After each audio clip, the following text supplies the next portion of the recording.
You're listening to The World at 8 with Lynn Mozart.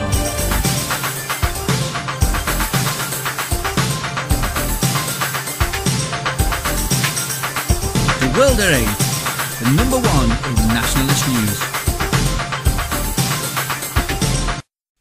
Highlights of the news today, Friday the 27th of December 2013. Britain's new no-go areas for Roma. £30 million for wind turbines that don't work when it's windy. Foreign doctor attacked female patient who disagreed with diagnosis. Burglar returned to rape victim and the awesome courage that saved her. 9 in 10 babies born in parts of Britain have a foreign parent. Thought for the day, just a small one, honestly. And finally, talk about small shots below the belt. UK news, and it's just the UK news today, my friends. Britain's new no-go areas for Roma. Exclusion zones could be set up around tourist hotspots and major public areas to stop an expected surge of Roma migrants sleeping rough and harassing passers-by with aggressive begging.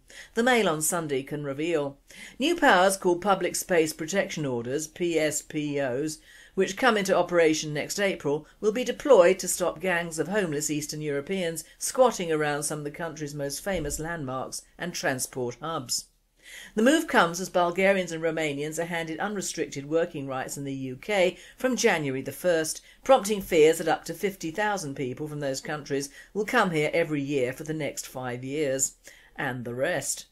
Police are being given new powers to enforce a rough sleeping exclusion zone around tourist hotspots in London.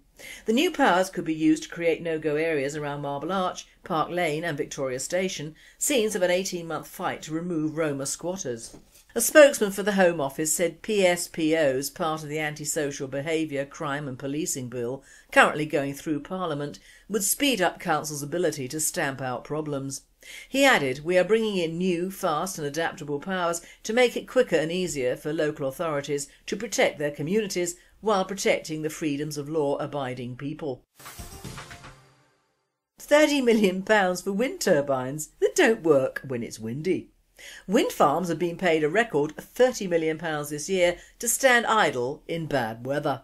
The cash, which comes from household bills, is paid when the national grid is unable to cope with the extra power produced during high winds or during periods of low demand. The constraint payments have reached £30,424,169 this year, compared with last year's £5 million.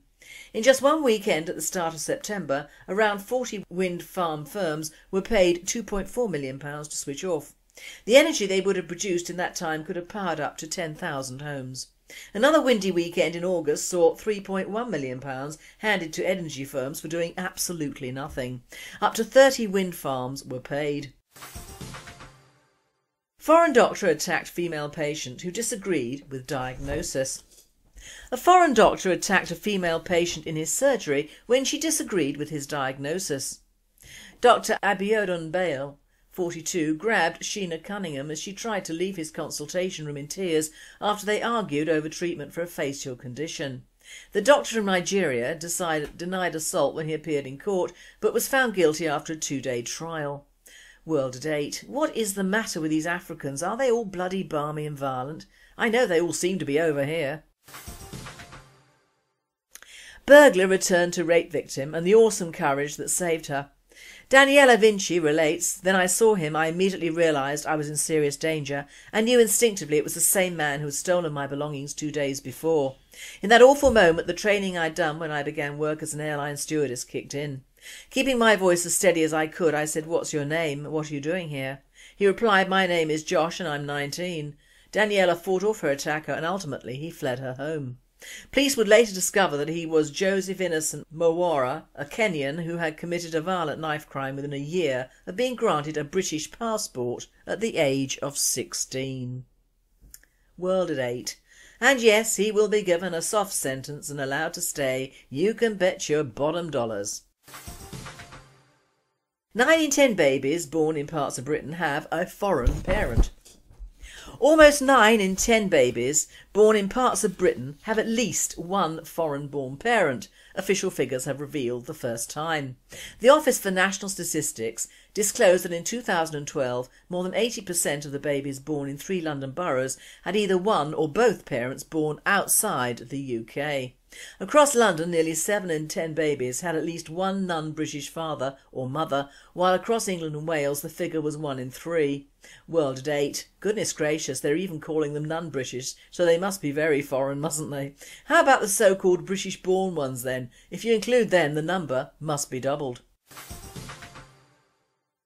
Thought for the day, just a small one, honest.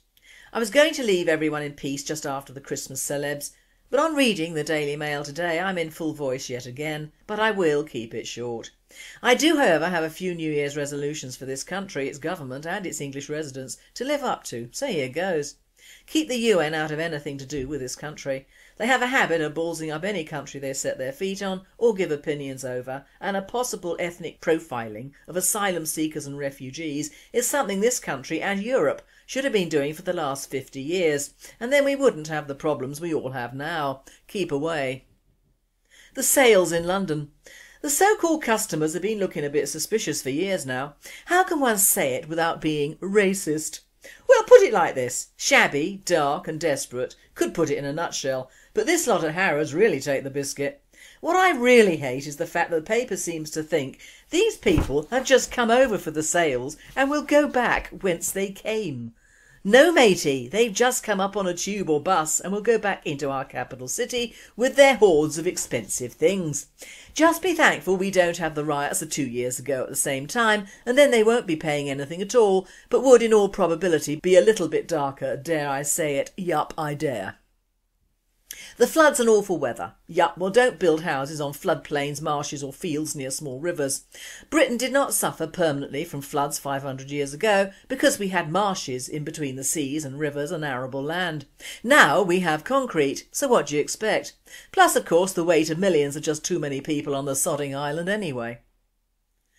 A so-called mother wins rights to stay in UK to see baby she stabbed. Well, yet another stupid old legal beagle really hits the bell with the hammer big time. Stupid old fart should be shot, alongside the various assortment of judges who have let Muslims get away with murder or rape or both, literally.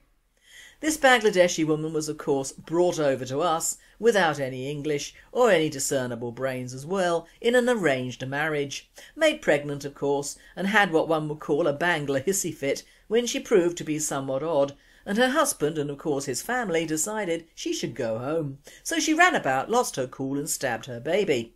She was given 5 years in our prisons when she should have been committed or deported back to Bangladesh. This sentence was given to her by the same Mr Justice Mostyn, who sat in on the compulsory caesarean section given to the Italian woman. So clearly he prefers a darker shade of hue to deal with. But now she's been given leave to stay in this country because of Mostyn's theme that from small beginnings some sort of relationship could occur. As if anyone really gives an effing whatever about these two. Send them all back, her husband, his family and her baby, and let them get on with it. If this and thousands of other families were not here, we might be better off financially and every other way. They cost us dearly, and clearly our judges are not fit for purpose in dealing with foreign criminals. Talk about care in the community, not. Then we have the laugh of the year, or rather not. This is the second time that Karen Downs, mother of Charlene Downs, has been in the DM. This time she has a stalker, which is of course all her fault, and the wording around the disappearance of her daughter is worthy of a comic award. And I quote, Mrs Downs' daughter disappeared in Blackpool in November 2003. Police believe her body was put in a mincing machine and made into kebabs and burgers sold from a takeaway in the town. Although 2 business partners were later tried for her murder, they were acquitted and no one has ever been held responsible. Police believe Charlene fell victim to child sex gangs centred on takeaway restaurants in Blackpool at the age of 12. They claim she was sexually abused by as many as 100 men in the run-up to her death. In 2007, Iyad al-Batiki and Mohammed Raveshi were tried for murdering Charlene, but a jury failed to reach a verdict and a retrial collapsed. They later received a 6-figure compensation sum for false imprisonment. As you see, not a Muslim groomer or a Pakistani in sight, and all carefully chosen words. In short, disgusting. But not quite as awful as the Muslim teenager who was spared a jail sentence for raping a 13-year-old he found on Facebook because Rashid didn't know rape was illegal because he had attended a strict Islamic school where they are taught women are worthless. Judge, wall and gun, and Rashid castration and deportation, and that school should be closed down. In short, the Rashid tale is from Little John, who never fails to make me laugh, even though I am of the despised far right, and sums up our England today in his quiz, which is enough to make all of us cry tears of despair. But I'm still hoping for New Year's Day, and the White Cliffs of Dover, and the disappearance of the Channel, and the huge tsunami to wipe out Sumatra and all the poor abused animals in that so-called zoo. A really bad plague of bear bile disease to strike China, and of course stop all traffic and goods from there in the meantime. And a complete blackout of all technical things in India to happen before New Year. So back to my potions, salts and spells, and that sodding cauldron I stored some years ago. Because I also believe that North Korean runt of a petty dictator needs a lesson, and a harsh one at that, if only for being the ugliest guy in the world. So that is that, despondent from Penge, but up and fighting in the new year, never give up and never ever surrender. And finally, talk about small shots below the belt. A woman let her husband know their marriage is over by posting a message on the sign outside their local pub asking for divorce. A woman let her husband know she wanted a divorce on a bar sign. The wife persuaded the manager of Noah's Yard in Swansea to change the shop front sign to say, "Paul, I am divorcing you," and it was displayed on Saturday. The unnamed woman then texted her husband to ask him to read the sign, which she said left him furious. The woman, who is a regular at the bar in South Wales, said she wanted to name and shame her husband after he allegedly had an affair. She said, "I was angry and upset, so I wanted a sign to go up for everyone to see." We've been together for years and it's so sad it has come to this. I am absolutely devastated and going through a really tough time at the moment. A lot of my friends and family have seen it and have been supporting me. I did feel a bit better once the sign went up. I wanted to name and shame him. However, this woman had used a bar sign to propose to her husband just last year, so clearly marriage is a new concept in that part of the world. The message was changed today to, "By the way, I am keeping the dog." Bar owner Noah Redfern said the magnetic sign outside is often used to support causes in the community and the area's sports team. However, Mr Redfern said this is the first time they've been asked to post a message signalling the end of a marriage. He said maybe this will become a new way of asking for a divorce.